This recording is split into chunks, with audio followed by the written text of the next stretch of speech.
ஒரு கிராமத்தில் கணபதி என்ற ஏழை விவசாயி வாழ்ந்து வந்தான். அவன் சாய்பாபாவின் தீவிர பக்தன்.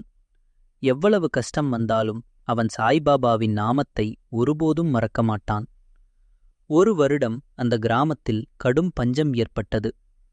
மழை பெய்யாததால் கணபதியின் நிலத்தில் உள்ள பயிர்கள் அனைத்தும் கருகிப் போயின.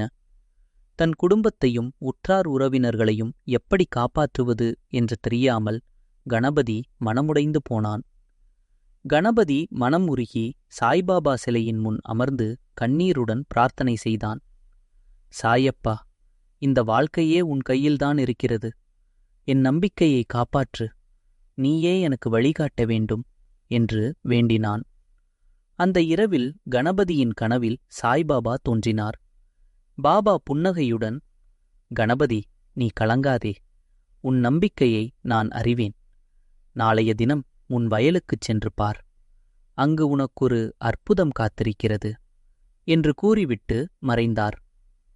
மறுநாள் காலை கணபதி ஒரு புது நம்பிக்கையுடன் தன் வயலுக்கு ஓடிச் சென்றான். அங்கே அவன் கண்ட காட்சி அவனை திகைக்க வைத்தது. கருகிய பயிர்களுக்கு மத்தியில் ஒரு சிறிய பரப்பில் மட்டும் பசுமையான நன்கு விளைந்த பயிர்கள் அறுவடைக்குத் தயாராக இருந்தன. அந்த பயிர்கள் அந்த காலத்தில் விளைவது அரிது. கணபதிக்கு புரிந்தது, இது சாய்பாபா நிகழ்த்திய அற்புதம்.